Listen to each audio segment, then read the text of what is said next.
Elon Musk secretly ordered his engineers to turn off his company's Starlink satellite communications network near the Crimean coast last year to disrupt a Ukrainian sneak attack on the Russian naval fleet, according to an excerpt adapted from Walter Isaacson's new biography of the eccentric billionaire titled, Elon Musk. As Ukrainian submarine drones strapped with explosives approached the Russian fleet, they lost connectivity and washed ashore harmlessly, Isaacson writes. Musk's decision, which left Ukrainian officials begging him to turn the satellites back on, was driven by an acute fear that Russia would respond to a Ukrainian attack on Crimea with nuclear weapons, a fear driven home by Musk's conversations with senior Russian officials, according to Isaacson, whose new book is set to be released by Simon Schuster on September 12. Musk's concerns over a mini Pearl Harbor, as he put it, did not come to pass in Crimea.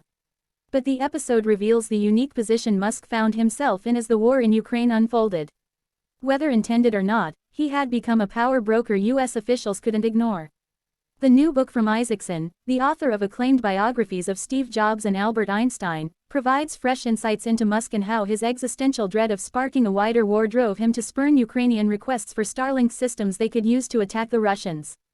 After Russia disrupted Ukraine's communications systems just before its full-scale invasion in February 2022, Musk agreed to provide Ukraine with millions of dollars of SpaceX-made Starlink satellite terminals, which became crucial to Ukraine's military operations.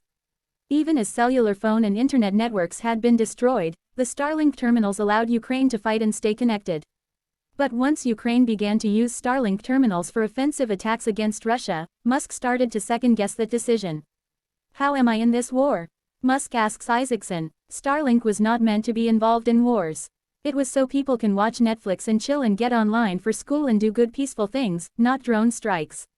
Musk was soon on the phone with President Joe Biden's national security advisor, Jake Sullivan, the chairman of the Joint Chiefs, General Mark Milley, and the Russian ambassador to the U.S. to address anxieties from Washington, D.C., to Moscow, writes Isaacson. Meanwhile, Mikhailo Fedorov, a deputy prime minister of Ukraine, was pleading with Musk to restore connectivity for the submarine drones by telling Musk about their capabilities in a text message, according to Isaacson. I just want you, the person who is changing the world through technology, to know this, Fedorov told Musk. Musk and SpaceX did not reply to CNN's requests for comment.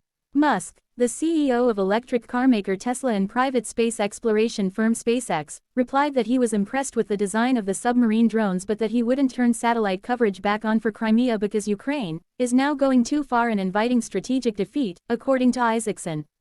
The uncharted territory that Ukrainian and U.S. officials were in, relying on the charity of an unpredictable billionaire for battlefield communications, also led to a standoff over who would pay for the Starlink terminals last fall. SpaceX had spent tens of millions of its own money sending the satellite equipment to Ukraine, according to Musk. And the company told the Pentagon that they wouldn't continue to foot the bill for the satellite gear, as CNN first reported last October.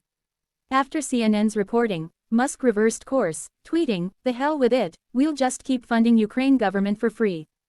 Gwynne Shotwell, Musk's president at SpaceX, was livid at Musk's reversal, according to Isaacson. The Pentagon had a $145 million check ready to hand to me, literally, Isaacson quotes Shotwell as saying. Then Elon succumbed to the bullshit on Twitter and to the haters at the Pentagon who leaked the story.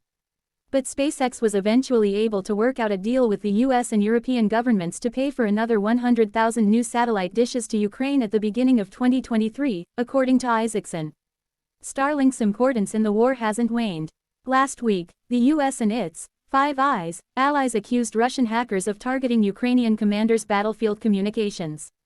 The Russians' malicious code was designed to intercept data sent to Starlink satellites, according to the Ukrainians.